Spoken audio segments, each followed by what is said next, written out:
Welcome to Cowboy Dracula.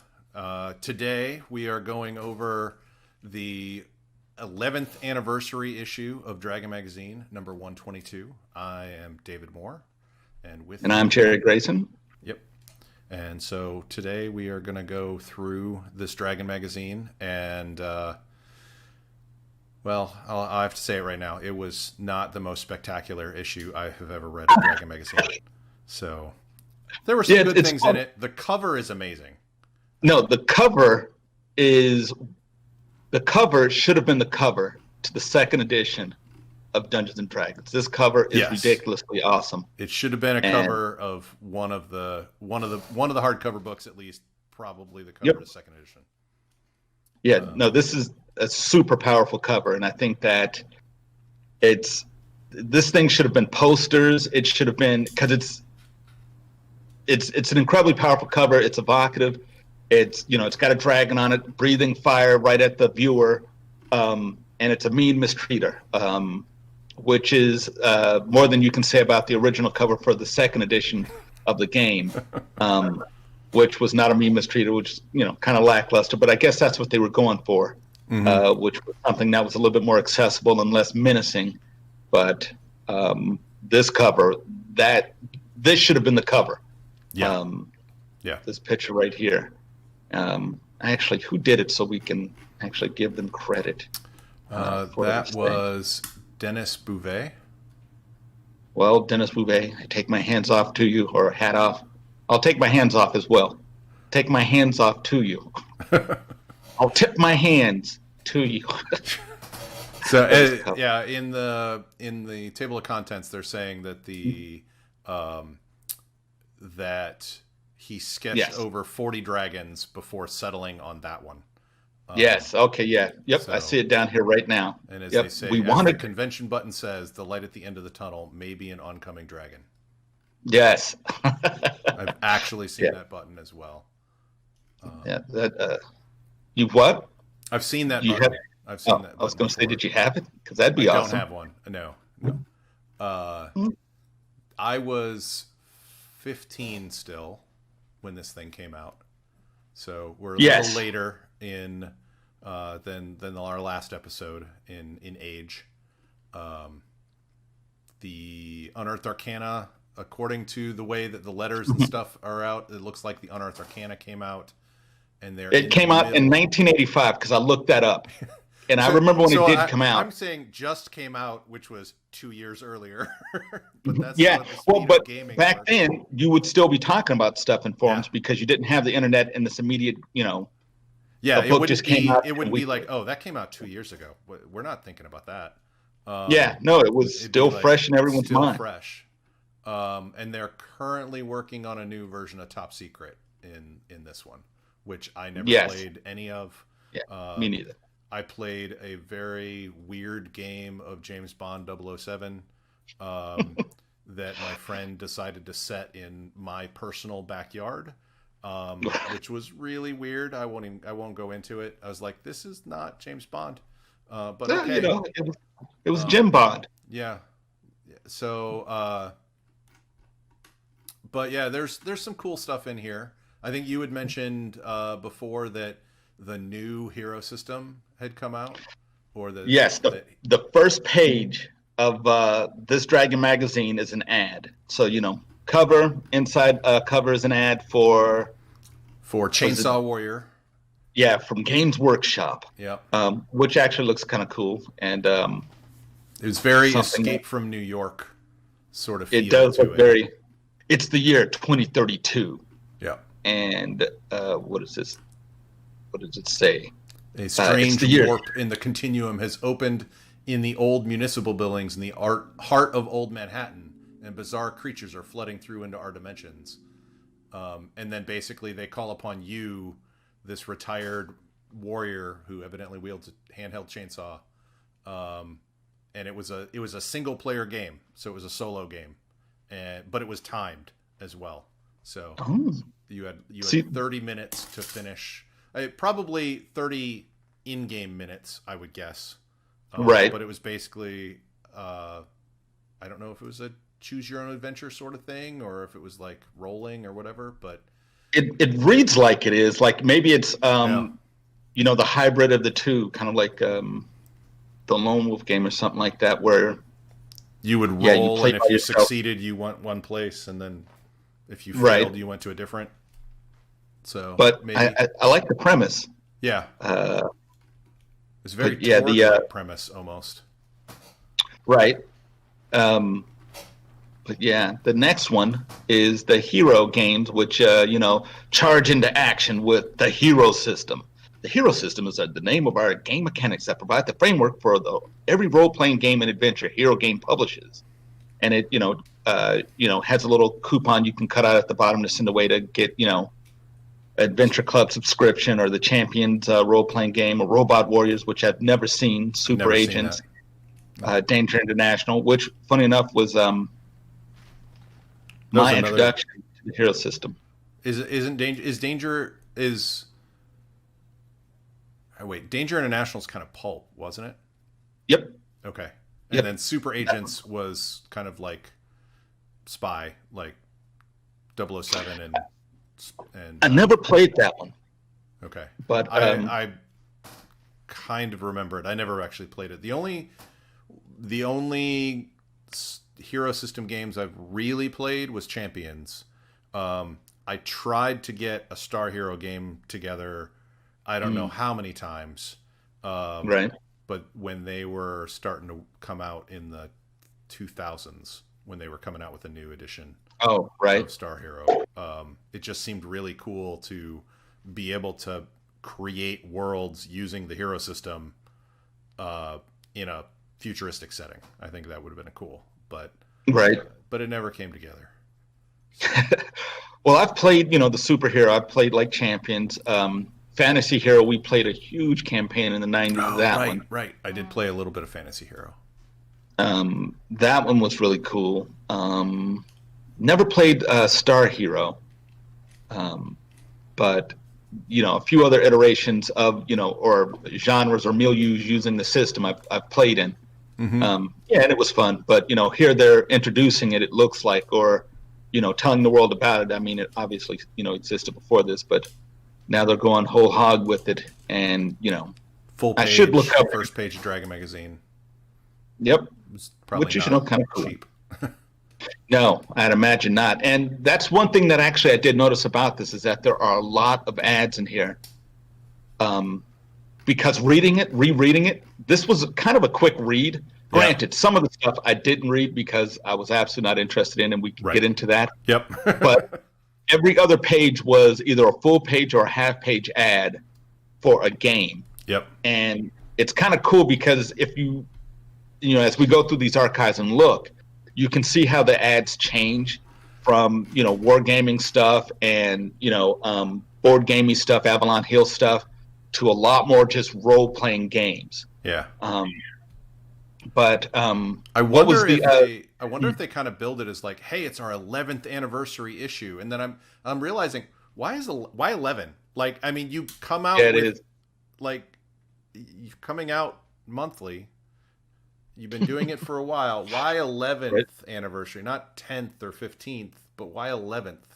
Did you miss your 10th anniversary and forget about it, and you were like, oh shoot, we missed that. Yeah, we got to do another one. And I wonder if that's how they build it to the people who are putting in ads on it. Is like, hey, this is our 11th anniversary issue. A lot of people are going to read it, so they're all going to see your ads. Right. I kind of imagine it just goes up to 11. That could be true too. You could have a 10th anniversary, which they probably did. We should go back and try and find that one. But this one goes to 11. I'm not sure, but it is an odd number. Yep. For Yep. Although I do seeing this ad for Hero System, it's you email the coupon to Iron Crown Enterprises, right? Or just mail it. Yeah, mail it. Yeah, yeah. Email it back then. Well, right. You could, but they wouldn't respond because they weren't on it. That's right. But it was. I did not realize that Iron Crown was part of Hero Games, like that they later on. Hero Games they had split off from them or something. But yeah, no, they at one time, I guess, owned it or published it. And that's the reason why they were the ones who codified it as the hero system. Because before that, it was just champions. It wasn't hero system that's used by this, this, and this. It was just champions. And then they basically codified it into the hero system and decided they were going to do a lot of other things with it. Or at least that's my understanding of it. I'm sure there's some hero historian out there who can tell me how stupid I am. Tell us we're wrong. Yeah. Welcome that. Right. Please tell us that's we're right. Wrong. And be snide when you do it. Yeah. And make sure it'll make us hurt more if you click like and subscribe. Yes. Exactly. But what did you have next on your agenda about this issue? Oh, what did I say? The next section was like the letters and forums area. Yep. And as you had mentioned in our last episode, like, it's amazing how these, like, people talking about things today are the same things that they were talking about back then. Yep, absolutely. Yeah, no, the letter columns are great. Someone's talking about, hey, why don't you guys make a D&D comic or a D&D movie? Yeah. Yep. That was a good one. Yep. And it's funny, like, looking back at it, because then you're thinking, oh, you know what? Just wait about 10 more years. Yep. You're gonna get your D&D movie. And they also got the comics. Comics did come out, and they were out.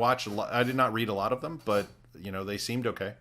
The DC had they did a Forgotten Realms comic. Yep. And I'm not sure when that actually came out, but I remember reading it, going, yeah, it's decent. Yep. It definitely wasn't as hardcore D&D as I wanted at the time when reading it. I think that's just because keep it up either. It's like I want Conan, the Barbarian, Arnold Schwarzenegger, right. Or I want oh shoot, I'm blanking on it right now. Well, they had the Cole comic, they had Conan, Warlord, which was kind of your sci-fi sword and sorcery at the time. Yep. I was thinking Dragonlance. Like Dragonlance might have been a good comic for them. And they actually did a graphic novel of that, and I'm not sure when that came out, but I own that one as well. Okay, cool. No, they tried to capitalize on it, and I'm not sure when all of this happened, but I do have this stuff, someplace in my little cave of comic books and other stuff that I can't get rid of. Pieces of stuff, but no, this looking at some of these letters, I kind of appreciate them, and I kind of appreciate that the editors reply back, and like the one where the guy's like, hey, we can't get back issues, can you photocopy the book and send it to me? Right. Can you just photocopy everything? Can you just photocopy it and send it? Right. Although it does say, they did say that the RPGA network is operating a photocopy service, and that you could write to them and get photocopies of certain things. Right. Which was interesting. They said the original letter was actually a joke because it was written by Howie Audacious. Yes. They did not exist. However, it says the RPGA network is operating a photocopy service, and interested readers may contact that department for more information. So yes, which is probably across the hall from them. Right. Well, it was still at RPGA Network headquarters, TSR Inc. Right. In Lake Geneva. So, and there was another person calling for a broader set of ecologies of.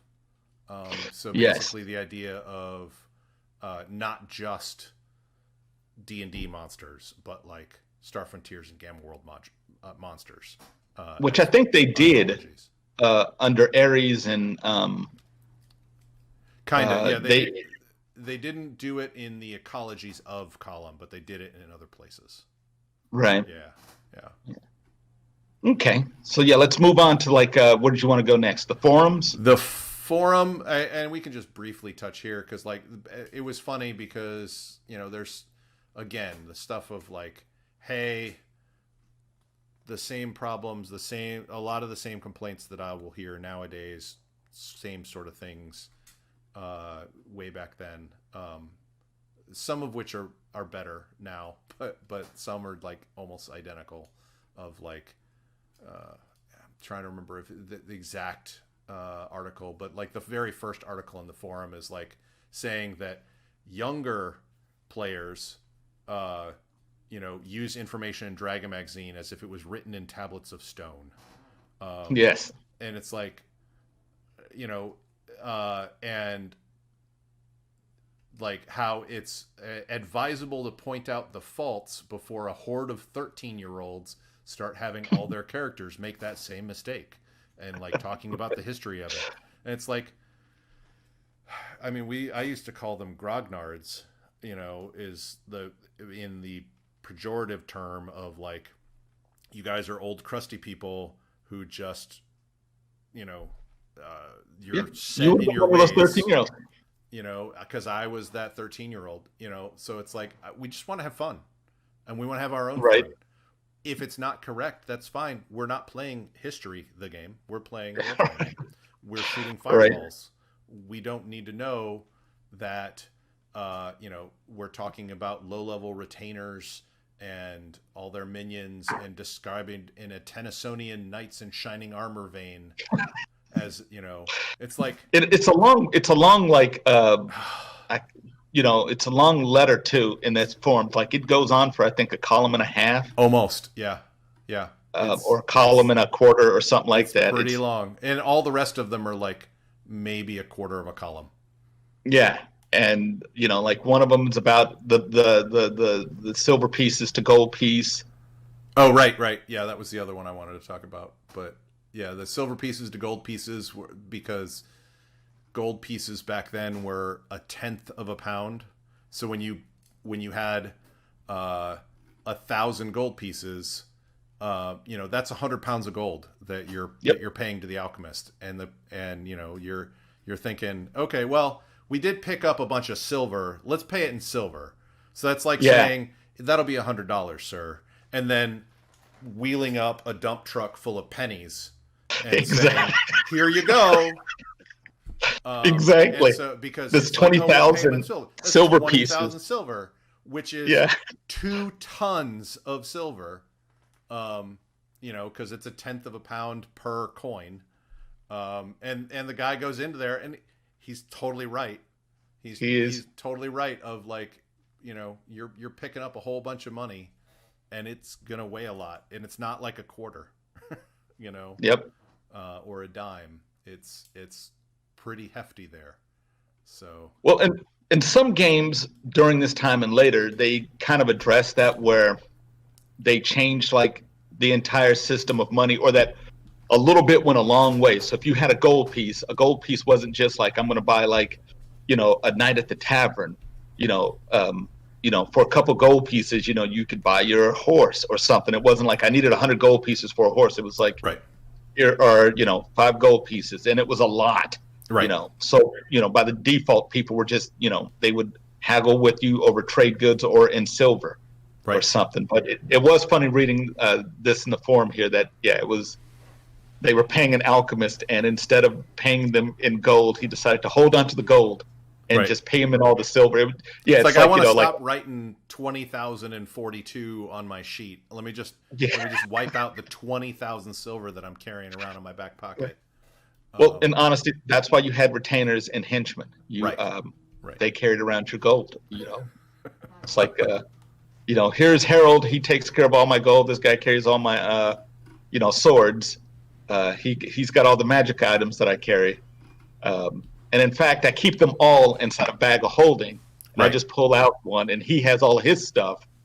So, we could do something like that. But yeah, that one was actually a pretty good post. And I kind of wished, times being what they were, the only way you would get a reply is 2 or 3 months down the line. Right. That, and so this person would have written their letter. And then probably another 2 or 3 months before the letter got printed. and then another 2 or 3 months for the reply to a reply to possibly be reprinted. Yeah, which someone does, like someone, I can't remember which one without reading all of them, but someone does say someone wrote an issue, 115 about blah blah blah, and I just wanted to give my opinion on that. Actually, it might have been on the there's a lot of like forum posts in here. Some of them were really good. Like there was one about this Christian physician who was talking about clerics and how like they're the real role models.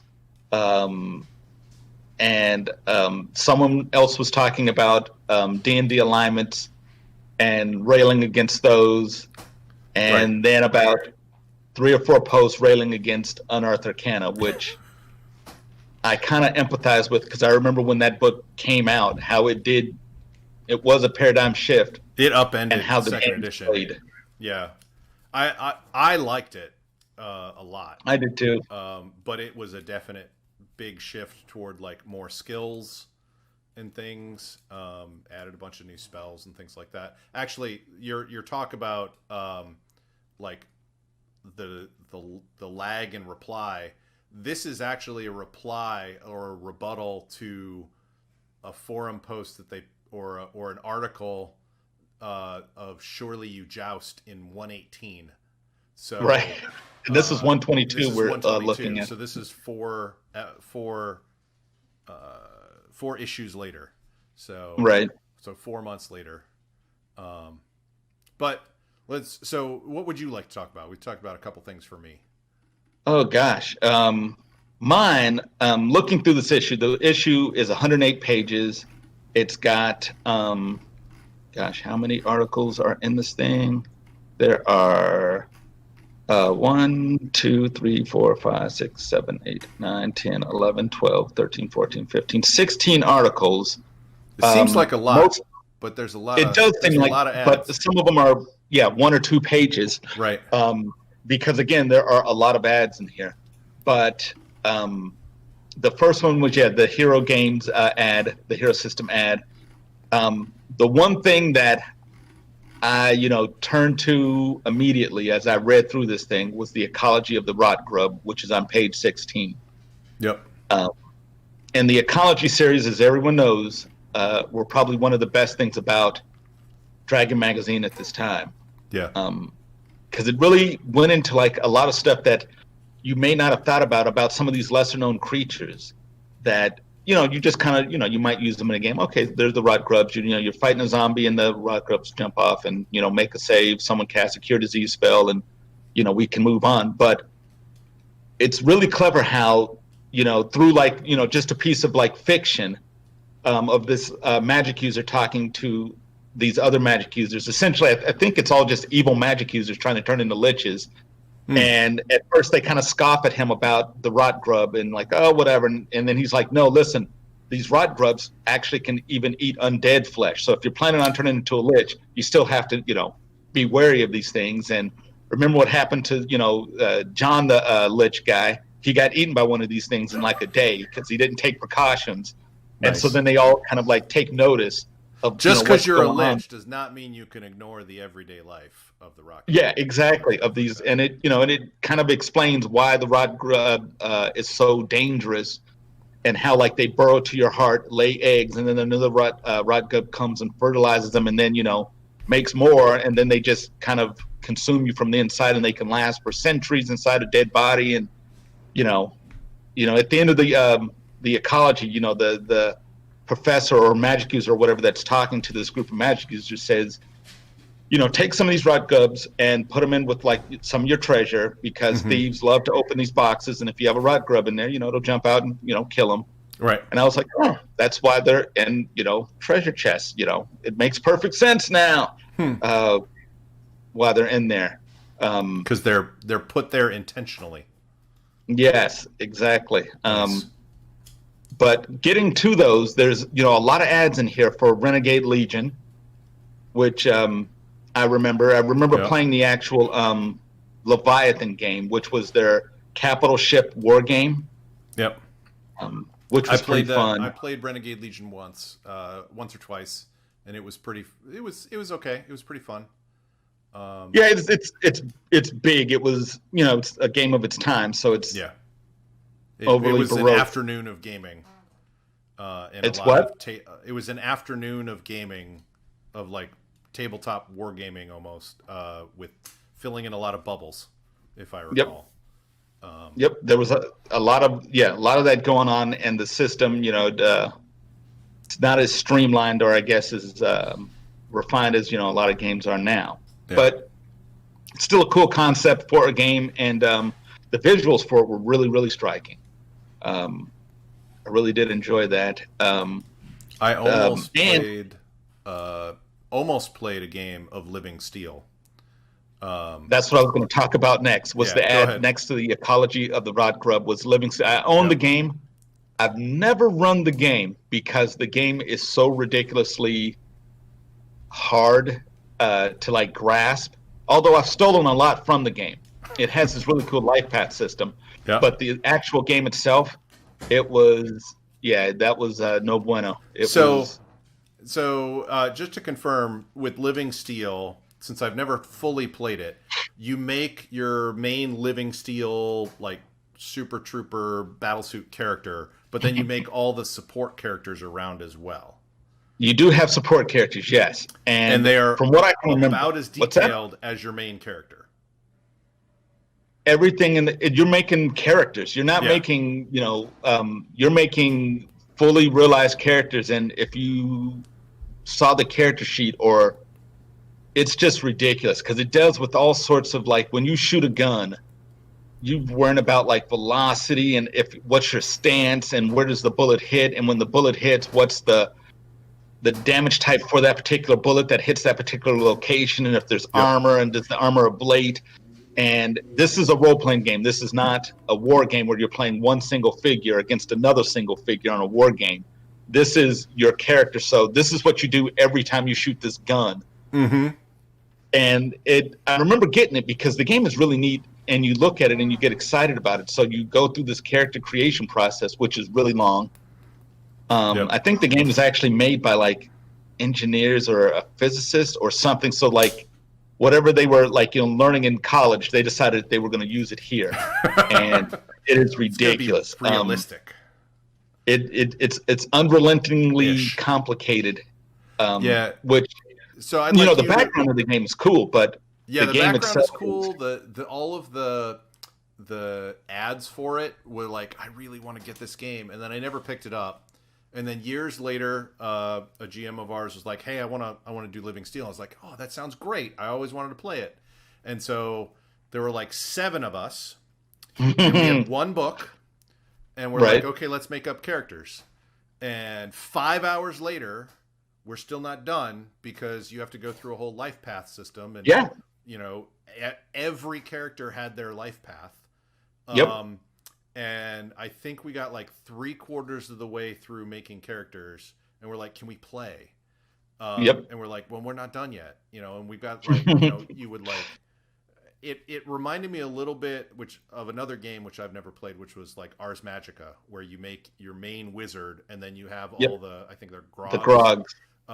And then you while your wizard is off for a season researching a spell, you play your grogs and such, and that's the only thing I can kind of equate that to. Yes, it has the character tree concept, which was used in Ars Magica, Living Steel. Dark Sun used it. Okay. However, in Dark Sun and in Ars Magica, the characters are nowhere near as involved. Like if you just saw the stat for a weapon, like the stat block for a weapon is ridiculous. And that's just the weapon. That's not the character. Right. It's just, it's so insane. But seeing that ad did kind of tickle me because I was like, oh, Living Steel, good times. Yeah, I think we made characters for about 5 hours. I don't know that we actually finished. The GM then collected all the character sheets at the end because we had to break up for the night. And then we never played again. Yeah, he went and started a family because by the time you guys were done, he was expecting his second child, and you guys started in junior high at that time. It's insane. But there's an ad for that. Then, and I should look this up too, when Oriental Adventures came out, because there's an article about Oriental Adventures, which, every time they are talking about Oriental Adventures, it's kind of grating, like you're like, ugh, Mm-hmm. And, Orientals, this is how you play an Oriental, and it's just like, oh my goodness, come on. Yeah. But and it goes into like, how to play it, and that's one article, and it's called A Step Beyond Shogun, A Reader's Guide to Adventuring in the Orient. And after that article, there's one that's called And a Step Beyond That, which is still about Oriental Adventures, but it's all the back matter. Like, here's some books you can read about, Oriental culture, which they should have just said Japanese culture, because it's just references to Japanese books. The earlier so you had that talks about the earlier article talks about where's it, like China, Japan, Korea, Thailand, and other countries as the lumped Far Eastern. Yes. And then then a step beyond that is just all Japan. Yes, it's one essentially like Oriental Adventures is just one homogenized pastiche of what I guess the game designers at the time saw in Asia. There was no differentiation between Japanese, Chinese, or Korean, or any of these cultures. It was just all Asian to Oriental. them. Therefore, yes. We can mix and match how we, like, without any regard to what this actually means. I didn't particularly care for Oriental Adventures, and so I just didn't read these articles. I was just like, eh. Yeah. Although I did read some of it about, some of the references, like, read this book and read that one, which actually I kind of appreciate that they did. I mean, at that time in '87, there were a lot of straight to videotape movies coming out of, like, I don't know, American Ninja or whatever. And yes. So there was a definite interest in, Japanese culture, but only if, you were slicing through things. Yes, it was a ninja involved. At all nuanced or really caring about the actual. It was caring about the combat. It was not caring about the culture at all. Yep. And that's one of the reasons why I don't like ninjas to this day, is that in the 80s, as a young kid looking at this stuff, at first ninjas were awesome, and then ninjas were everywhere, and then it was like, I guess ninjas aren't that awesome.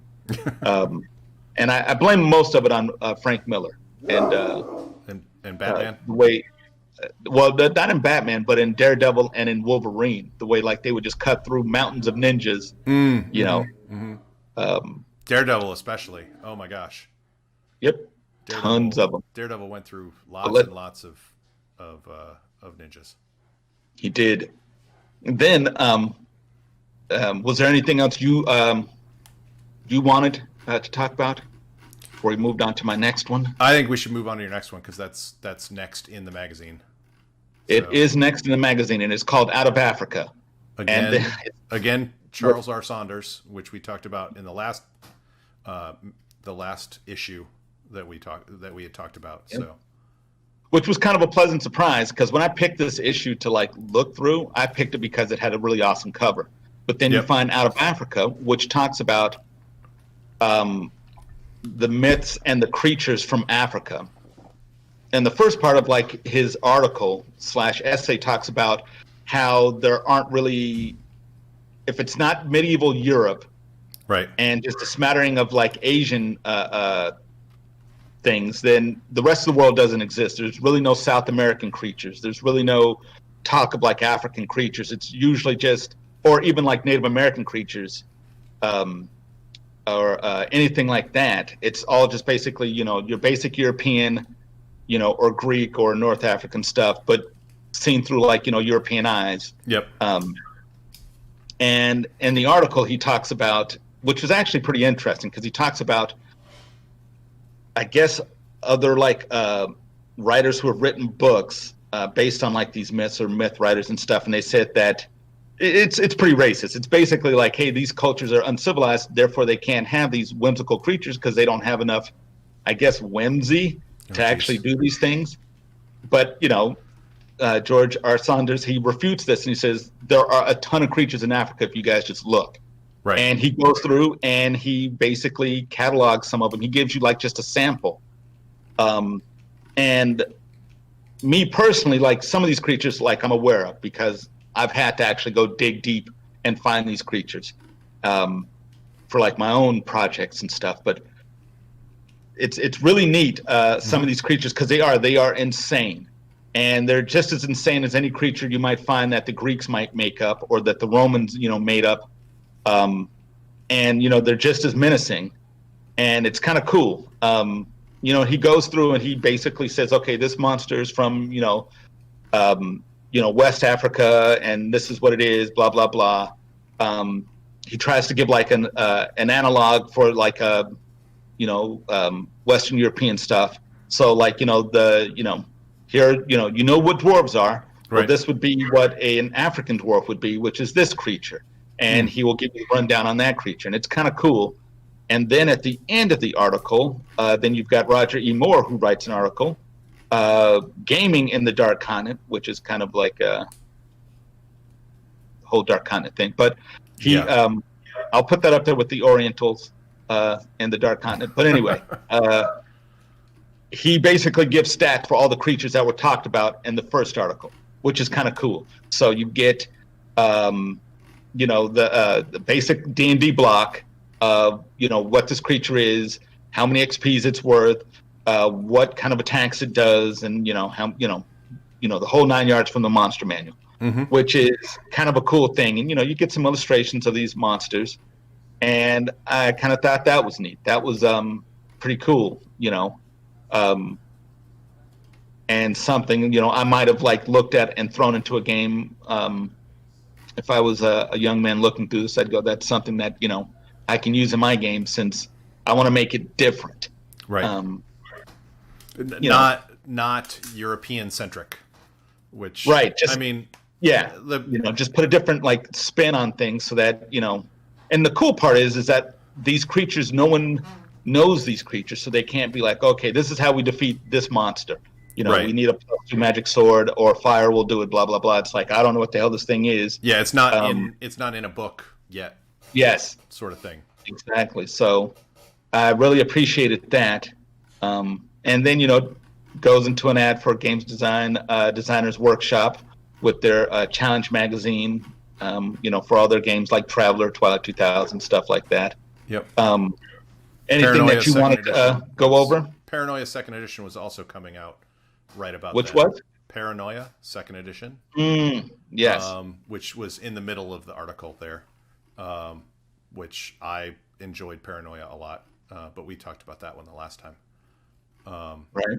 So, I don't think...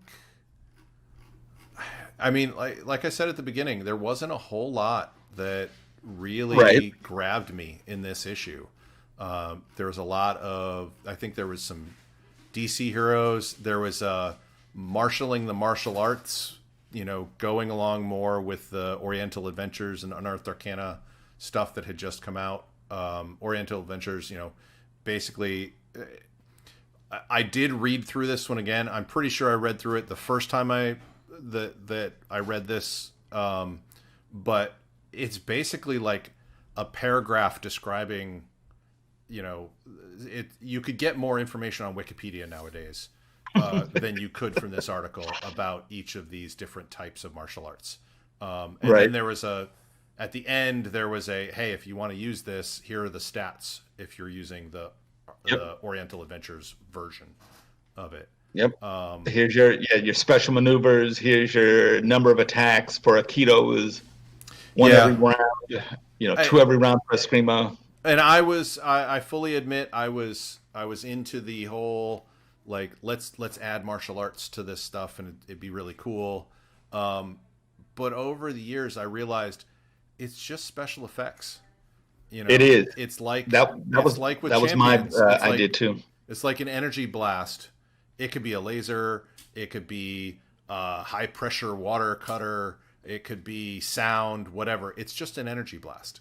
You know, it's so you can describe the special effects however you want. You know, you can do a spin kick to do your damage, but you're still doing just your damage. It's not giving you, because some of the reason that I saw martial arts being added,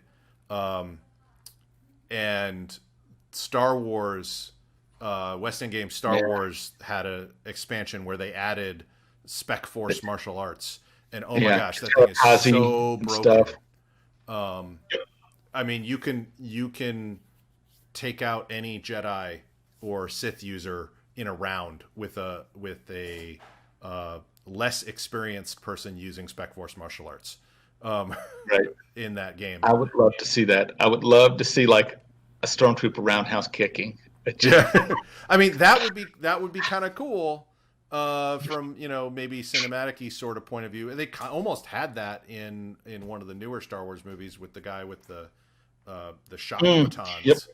Yep. But like some of it, like the cool part, I think is great.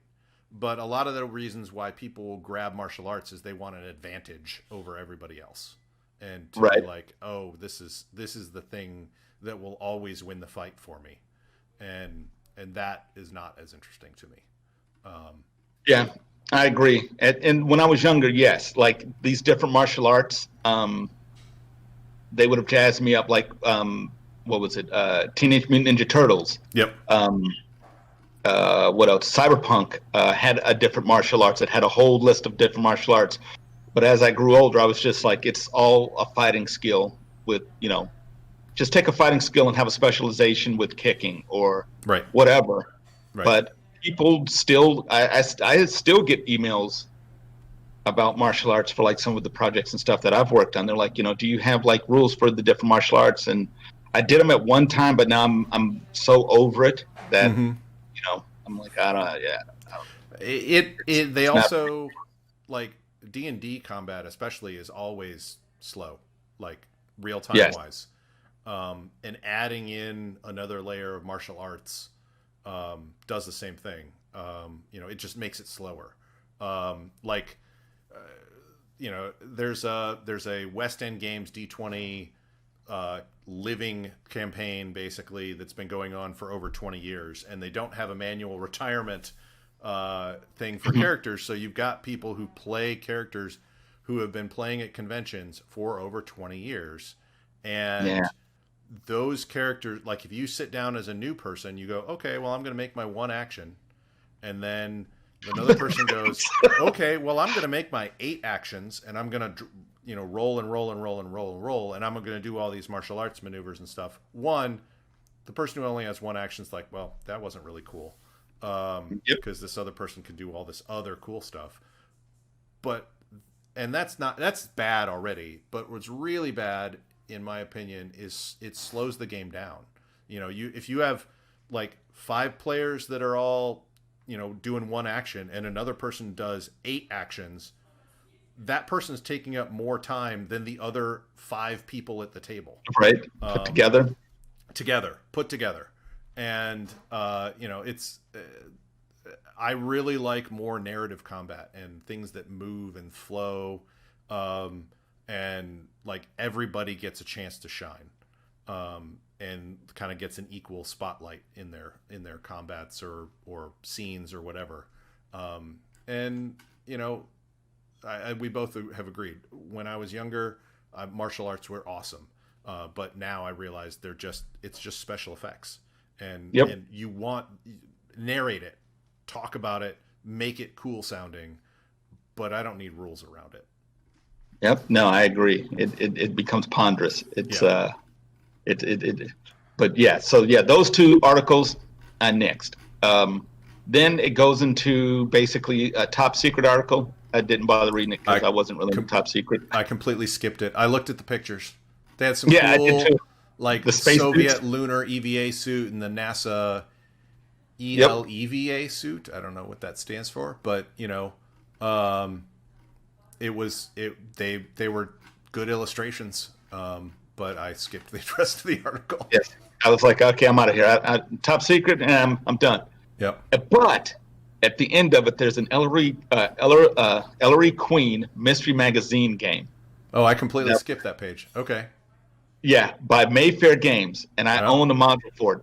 And it's basically it's a mystery game. It's crimes have been it's a solve the mystery game, role playing game. And I bought a module just because the module was so kind of kitschy cool that I was like, I need to own this, and I have it upstairs. I've never ever run it. I've read it, but it's a basic whodunit. Like you go to the house and here are the characters who could have committed the murder, and you play through the module as a detective. And I just thought that was kind of neat. And I wish there were, actually there's still tons of games like this out that are doing this. Mm-hmm. After that was an article called The Leader of the Pack, which was leadership abilities in the Star Frontier games, which I gave a cursory read just because, it's kind of like Star Frontier. So it's like, okay, I'll just, Is it basically how to use a skill to direct people around? I mean, is that really? It's just your attributes. It's basically, here are your attributes, and this is what you can do with the attributes. Blah blah blah. Okay. Blah blah. And it's like, okay, that's kind of neat. But then it goes into a previews page, which is kind of actually neat because I looked at it and it was like, what's coming out in July of 1987? B1 through 9, In Search of Adventure. Yep. Basically, the D&D campaign in reprinted form for the basic modules. The Duchy of 10 for D&D, game Blackmore, Bloodstone Wars, and then, which was kind of weird and kind of confused me, stuff for Gamma World, stuff here for Top Secret, but then it had stuff here for like Car Wars, and Badlands Run. Yep. I'm like, well, that's the Steve Jackson thing. Did TSR actually publish stuff for Car Wars, or? Yeah, I don't know.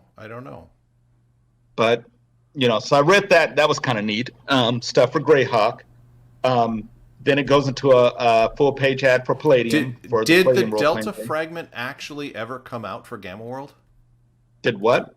So it's GW9, the Delta Fragment. I don't know if it ever...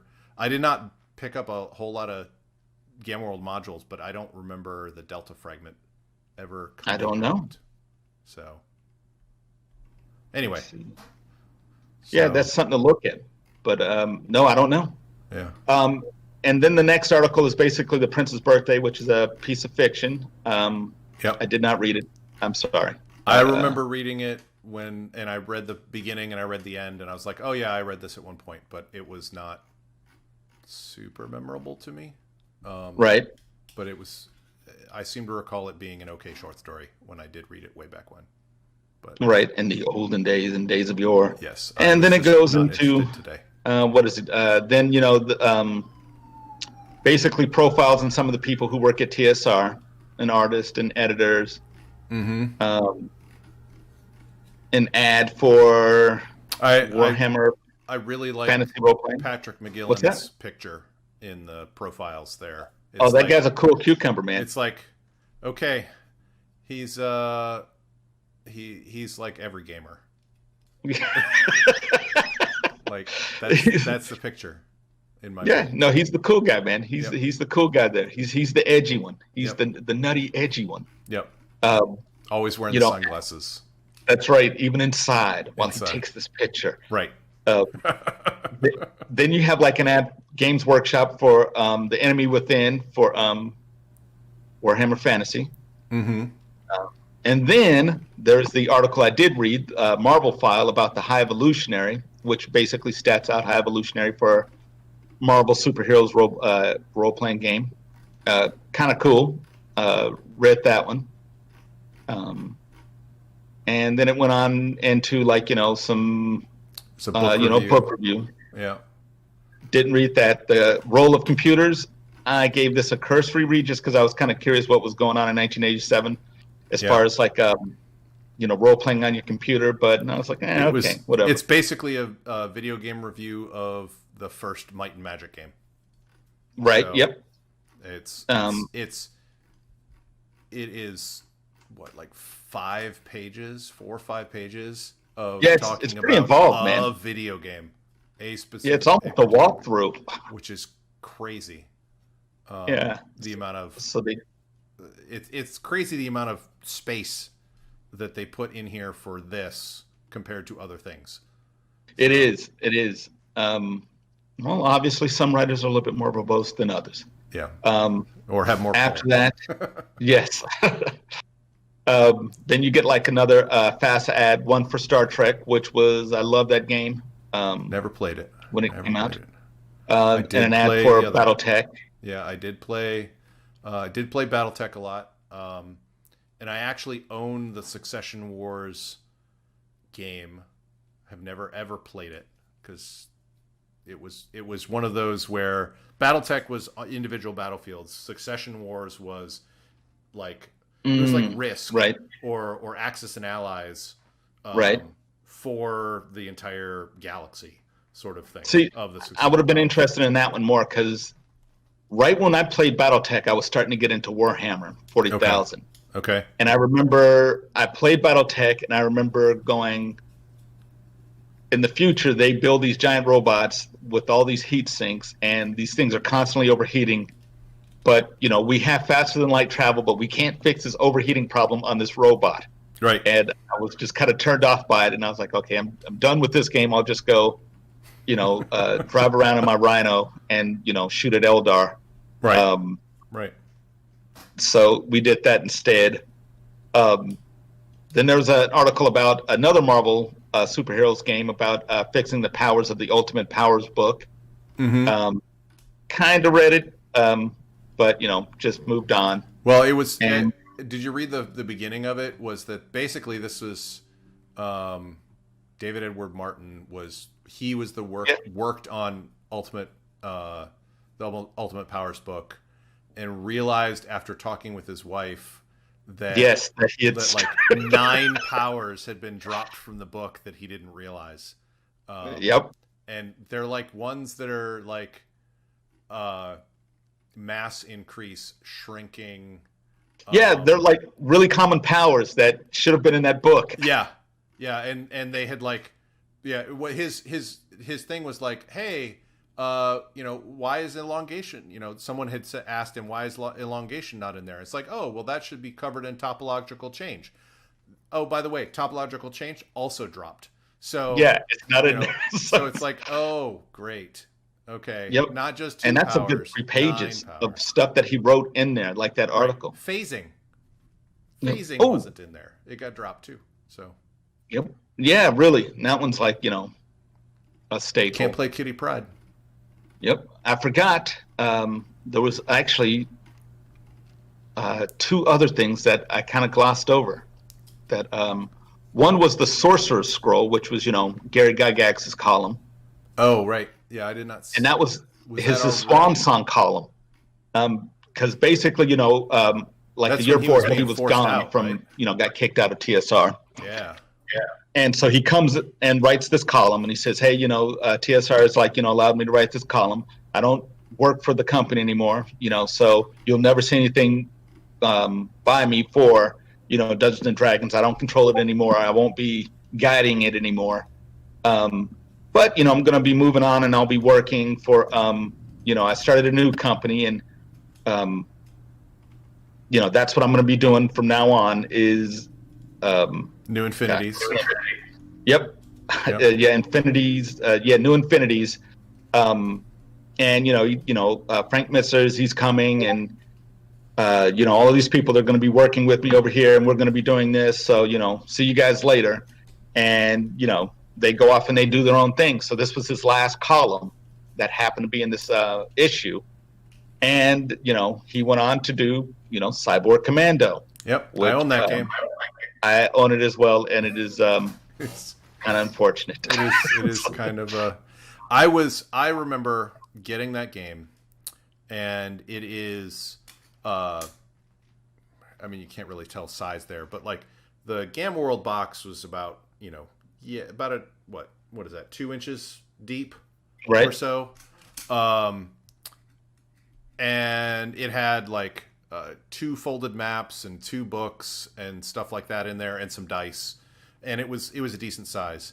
Cyborg Commando was a better box, but it was like it's like 2.5 inches deep, and I'm like, wow, this is going to be cool. And I open it up, and it's 2 really thin packets. Yeah. It's like, why is? Oh my gosh, I felt so ripped off when I first opened that box. Yeah, it's not great, and I kind of think they were thinking they were going to do expansions that you could probably put in the box, right?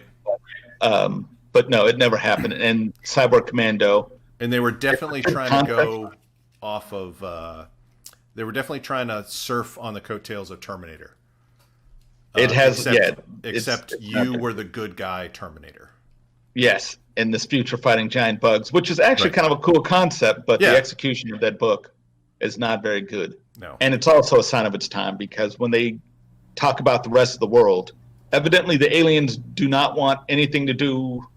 They only want America, Australia, and Europe. If you're in Africa, you're good. If you are in, like, you know what I mean? It's like I South don't America. Remember that, but I also look through it, because there's a world guide in the back, and in the world guide, it's just, it tells you, like, this is what's going on here. This is the troop allocation here. But they really spend a lot of time in Australia. They spend a lot of time in Europe. They spend a lot of time in America. But so either the aliens completely took over all the other areas and they don't have any troops. They can't deploy any troops to those other areas, or like everybody there is just like, I don't know what's going on in the U.S. We're fine here. Yeah, they can deal with it over there. We'll just live our daily lives. So, but that's the one thing, like, I'd noticed about it, is that they focus a lot on some spots, but it's just not a good game. And but anyway, so there's that. It was almost like a little bit like BattleTech as well, because you actually had hit locations on your Terminator-like character. You didn't have a group of hit points. You could get like an arm blown off and things like that. So they didn't go to the point of bubbles like they did with BattleTech, but you had like 30 hit points for an arm sort of thing. Which I imagine, having never played it, but I imagine would also slow down play, trying to keep track of. I've never played it, and I read it, and I was just like, I'm not going to do this. This is not for me. But, you live and learn. Yeah. It looked like a game that you could do, like, conceptually wise, it looked like a game that would be cool to do a campaign in, where you were trying to take back all of Earth, and get things back and track all that stuff. But that's essentially the game, but it's just so poorly executed.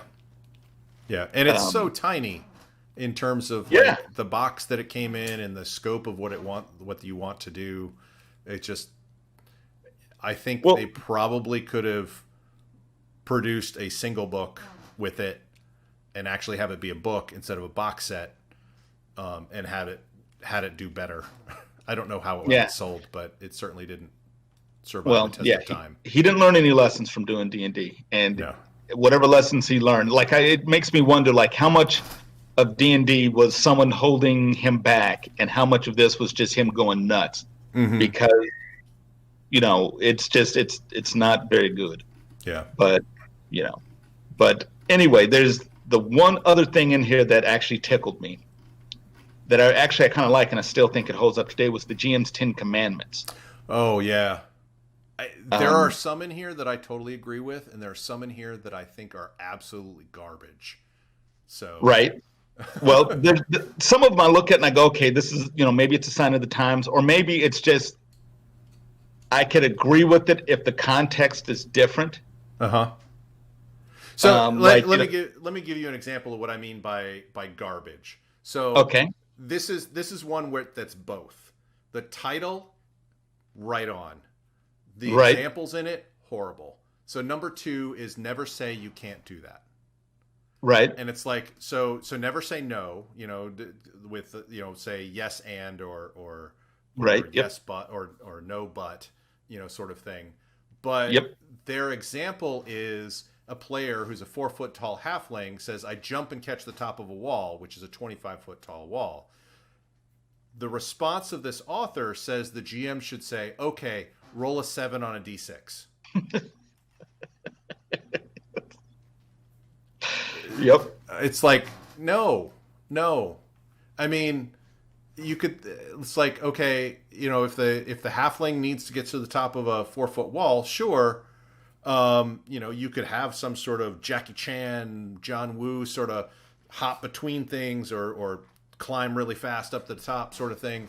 If you want to do a yes and sort of thing. But like saying roll a 7 on a d6 is like, that's not saying you can't do that. That's just telling him he can't do that. Like right.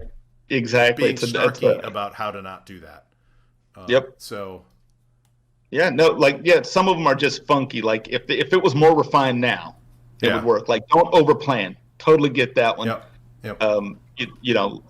And one I'm a big fan of, where people are planning out everything. Like if you saw my adventures, it's just a 1-page bullet point of things that could happen. Yep. Don't consider the player the adversary, which I agree with. Oh yeah. Let's see what else. Don't let the players argue with the GM. Oh yeah. I kind of get that one. Yeah, we shouldn't argue. It's like, listen, let's talk about it, but let's not argue. I mean, the last part, if the GM is fair, rulings will cause no friction. Right. Basically, it goes hand in hand with the that you're not the enemy of the players versus the players. It's not players versus GM. It's we're all going to have fun. But yeah, some of these, they're pretty good, and I appreciate that it's in here. But yeah, that one is actually funny. Yeah, roll a 7. The other one was enforce statements. The example enforce statements of like the player going, "I cut the prisoner's throat and searched the body." No, wait, I want to ask him some questions. It's like normally it'd be like, "Oh, okay, well, you just changed your mind. It didn't actually happen." The GM, the response there is the GM. It's like, "Oh, unfortunately, the prisoner's already quite dead."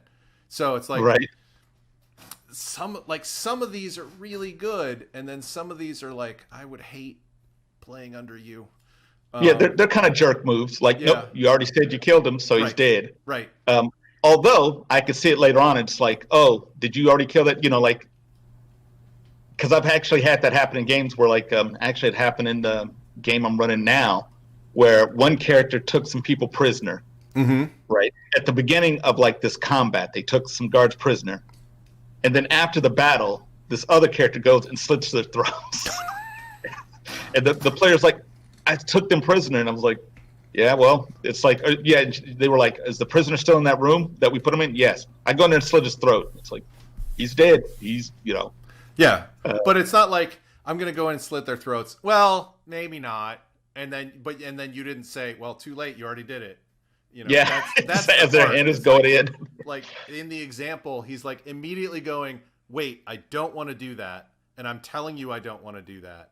And then the GM is like, well, even though you hadn't finished your whole breadth of sentences coming out of your mouth, it happened exactly. It's like, you're like, no hand, don't do it. Don't stab. Right. I want to ask him questions. Right. So hand. Basically, my take of this article is read the titles and then don't read the contents of most of these. Exactly. Maybe I'll crib these and rewrite them and make a whole new can of worms to open. It would be interesting if the person who wrote this, what they think now, if they're still role playing. How would they rewrite this article? Would they rewrite this article? Yes, I'd be curious. Some of these guys, probably not. But I'd actually be curious. I'd be curious to see, especially with some of the people in the forums, like what are their views today compared to when they wrote this in 1987. Yeah. But, without me being a creep and tracking these people down as some kind of weirdo on the internet. You know what the thing that surprised the heck out of me was the Mayfair Games Who Watches the Watchmen ad. Yep. I noticed that too. I did not realize that Watchmen was that old. It is very old. And it's like now they have the Watchmen TV series, etc. And it's like, I knew it was fairly old, but I did not realize how old The Watchmen actually was. Yeah. That's the paradigm shift. Yeah. It's as I always say, like the best thing that happened to comics were The Dark Knight Returns and The Watchmen, and the worst thing that happened to comics were The Dark Knight and Watchmen. The Watchmen. Yeah, it was like, because after you have these two great stories, and afterwards everyone wanted to do a story like that. Everyone wanted to deconstruct comics like they did, and it just kind of, you got a lot of bad stories that were trying to be as edgy, but that's for like a comic book podcast or video or something like that. That's for the 1972 project. True. But yeah, that's pretty much the issue. I mean, there's a ton of ads in there. Yeah. Comic books, or the cartoons and stuff with Wormy and Snarf Quest, and then your single ones. Yeah, Dragon North ones. The one-off. Yep. Which were actually, some of them were pretty clever, but this was not the greatest issue. Wasn't the worst issue. Just kind of forgettable. If not for this cover, I don't know if I would revisit this issue. Yeah, I would put this cover on a different issue. Yes, totally. Yes. So, but yeah, that's what is it? Issue 122. 122 in let's see, what is it? June 1987. Yep. This was the year of the 20th Gen Con. Yeah.